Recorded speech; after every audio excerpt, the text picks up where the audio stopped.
we'll get started with Tito. If you have a question, raise your hand. We'll get you the microphone. We'll start with Kevin up front. Thanks for your time. What made Snell so tough for you guys tonight? I mean, you can see the kind of the obvious stuff, like, the power to the fastball, velocity in the upper 90s, spins the ball. I thought the big difference maker was his changeup, and it wasn't just like it was his ability to manipulate the changeup, like even vary it. Like you throw one that was 87 and one that was 82, like off of the first changeup, and he threw multiple, like 2, 3, 4 in a row at times, and all different speeds. And then you throw a 97 in there, and it becomes difficult. Standing on your right, Tito. What did you see from Hunter, and also just how's he doing probably after a disappointing performance? Well, I mean, I haven't talked to him yet or anything, but he didn't locate, and like he threw a couple breaking balls, one to Teoscar, and then the next one to Edman, that were just it wasn't where he was trying to throw them, and when he didn't locate, he really paid a price for it, and that happened to us with other with Suter too. If you make a mistake, they can make you pay. Other questions for Tito? Yes, right behind. Terry, just the fight late, that Stevenson at bat, what's going through your mind when you're rallying there in the 8th? I liked it. I mean, Steve-O had a really good at bat. If he can find a way to flip one in there or something, but it's a big deficit. That's a lot to ask, but they kept playing. That's what you're supposed to do. Other questions for Terry? Yep. Did Hayes leave the game because of his back? No, he's okay. I just wanted, at the time we were down 8, and I really want him to play tomorrow. And I thought, to be fair to him with everything he's been through, and also kind of wanted to get Sal on that bat. I thought it'd be good for him. Anything else for Tito? Yes, we'll finish up here. There were a couple erratic plays on defense throughout the game. I'm sorry, start over. There were a couple erratic plays on defense throughout the game. Is that something you just kind of chalk up to inexperience? Which ones are you talking about? Just like the throw to third that went to the dugout. Yeah, that was probably, he did have a play, and he tried, and then it didn't look like he was going to throw, and then it looked like he rushed it, and he threw on the other side of the runner, so that was unfortunate. I'm not sure what other ones you're talking about. I think the other ones were just kind of, Greene having a couple pitches that weren't located. Well, that happens. Okay. I'm just on a similar note with Littell going tomorrow on the mound. Just how big is it to have his experience, his kind of veteran presence tomorrow? I hope it's terrific. That's the idea. All right, Tito, thank you so much. We'll see you tomorrow. All right, we'll start with Claudia in the first row, gentlemen. Shohei, how did it feel to give the team that early spark in front of the home crowd? ホームで先制打を打ったっていうのはどう思いますか？スタートとしていい打席だったなと思いますし、難しいボールでしたけどいい反応ができたなと思ってます。It was a really hard pitch to hit, but I felt like I reacted pretty well, and I'm glad that I was able to score, help the team score early. Other questions? Yes, Barry. Hey, Shohei, how are you?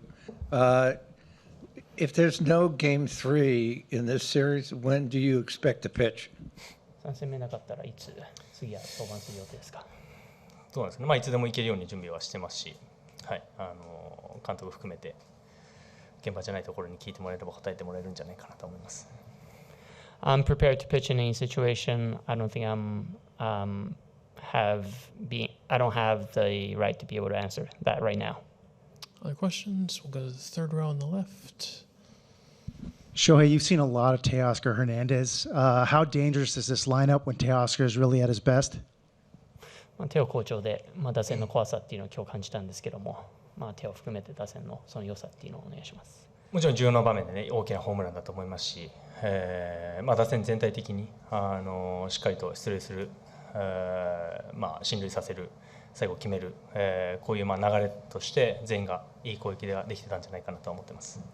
Yeah, big homer by Teo. Overall, looking at our lineup, we've been able to move guys over, score early, and score with runners in scoring position. So I think we had a pretty good flow to the game today.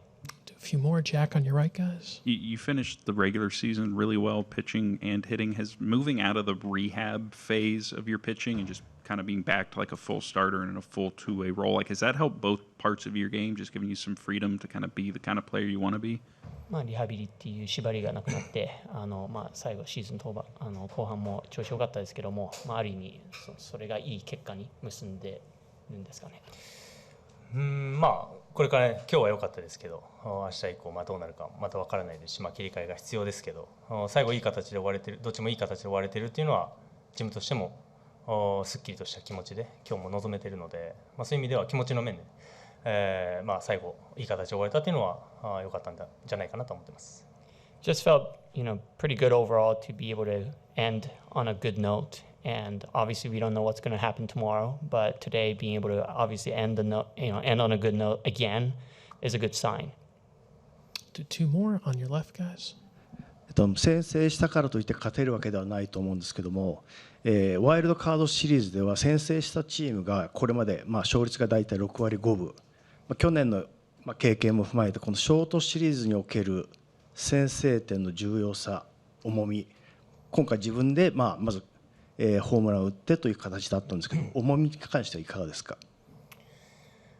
それは先発投手にとっても、早い段階で援護があるっていうのはそれだけ余裕を持ってゾーンを攻めれるというのにもつながりますし、先制点以降の打席に関してもみんなが少し心に余裕を持って思い切って振れる場面も振れるし、タイゲームで迎えるよりもそういうね1点取ってる、追加点を取ってリードしているという打席の方が気持ちとしてはいい攻撃ができるんじゃないかなと思ってます。We'll finish up with one in Japanese. お疲れ様です。今日の2本対照的だと思いまして、そのライナーでいったのとかなり遠くまで飛んだのと、ご自身の中でどちらの方が理想的といいますか、今後も見据えても理想的な打球だったなっていうのはどちらの方が。どちらもねもちろん違った良さがありますし、1本目に関してさっきも言いましたけど100マイルのインコースなのでなかなか狙ってるからといって何本も打てるような球でもないですし、2本目に関しては甘かったですけどランナーのいる場面でいい追加点になっているので、どちらも良さがあるのかなと思ってます。We'll start with Bill right over here. Sorry, Bill up here, and then we'll go back here. Dave, in terms of Blake pitching 7 tonight, what does that do, not only for tonight's game, but in terms of setting up not only the rest of the series, but if you guys are fortunate enough to get to the next one? Yeah, it sets us up really well. Blake was fantastic tonight. You can see that he was in complete control. The fastball was great. The changeup was plus, kind of mixing and matching, and really was in control the entire game. So I feel good him getting through 7 innings and getting him online. We got some work to do for this series, but he'll be ready to go. We'll go to Bill over here. You had an 8-run lead. You go to 3 different relievers in the 8th inning. Took 59 pitches. What are you thinking as that plays out? Yeah, well, Alex wasn't sharp tonight, and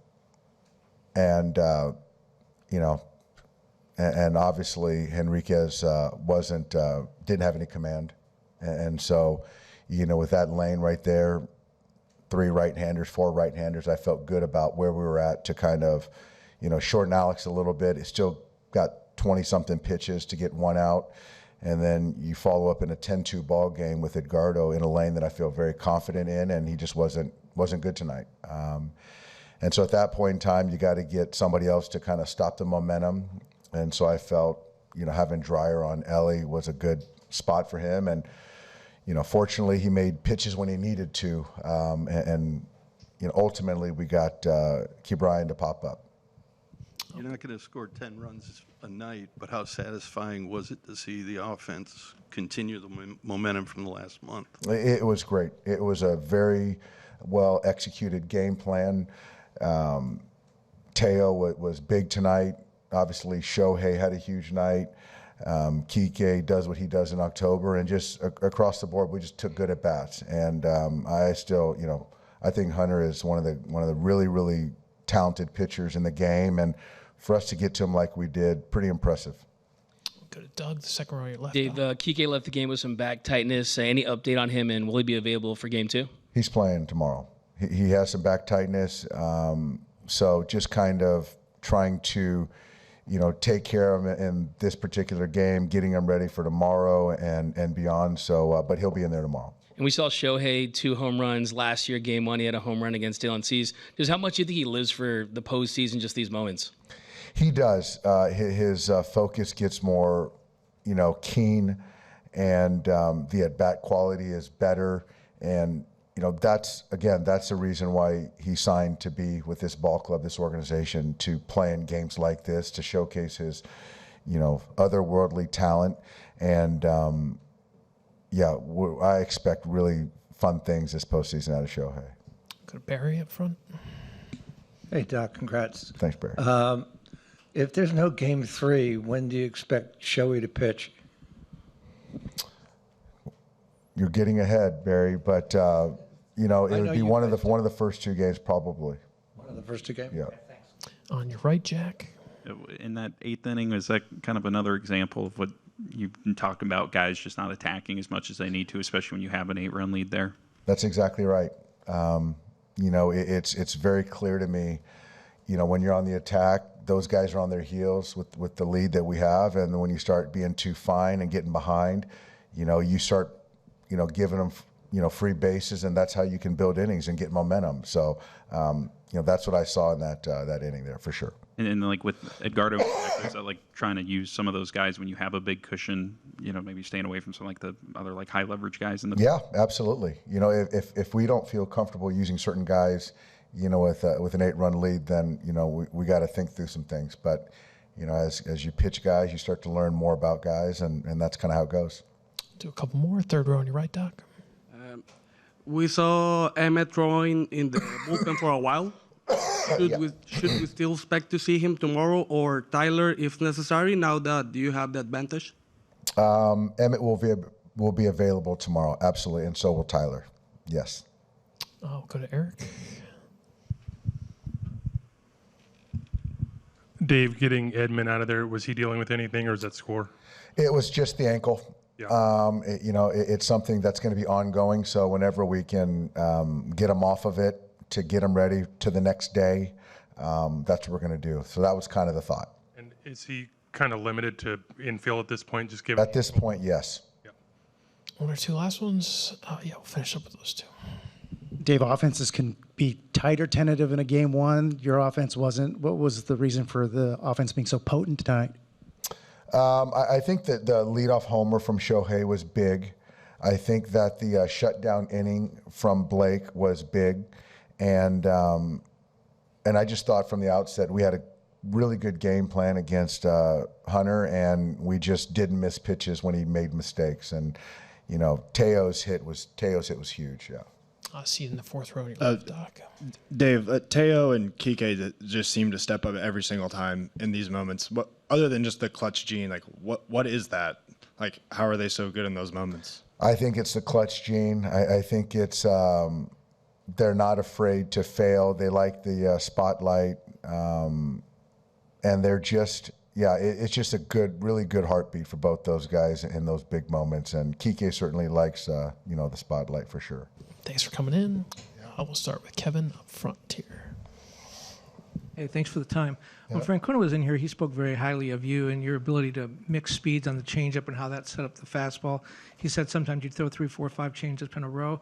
Was that the game plan, or did that sort of develop when you saw how successful you were being with that? Yeah, just seeing how aggressive they were to the fastball, and just adjusted and felt like that was what was best. Go to the 2nd row on your right, Jack. You talked about coming here and wanting to have success in the postseason and get deeper into postseason starts. Just what did it mean to be able to get through 7 tonight and kind of set up the team in that way? Yeah, no, it felt good to go deep in the ball game. Just got to control that last inning. But outside of that, felt really in control. Could read swings and just kind of navigate through the lineup the way I wanted to. Any questions for Blake? We'll go to Bill over here. That's right to your left. Are you already mentally getting prepared for Philadelphia? Not right now, but I think, I'm going to break down the start, see what I like, what I didn't like, how do I get better, and go from there. Go to Bill over here. Dave's talked a lot about how the depth of the starting pitching is really important, and as far as you guys can go, the farther you get in the game, the better it's going to be for everybody. What do you think it counts in terms of importance that you are able to get so deep in terms of setting up the staff for the rest of this series and hopefully for longer? Yeah, no, it's very important. I think, the farther we go, the deeper that the starters go in the game, it's one, it means we're pitching good, but two, it's you're giving the bullpen a break and a breather, and then they get to be 100% every time they come out. So it just makes for a different game that favors us.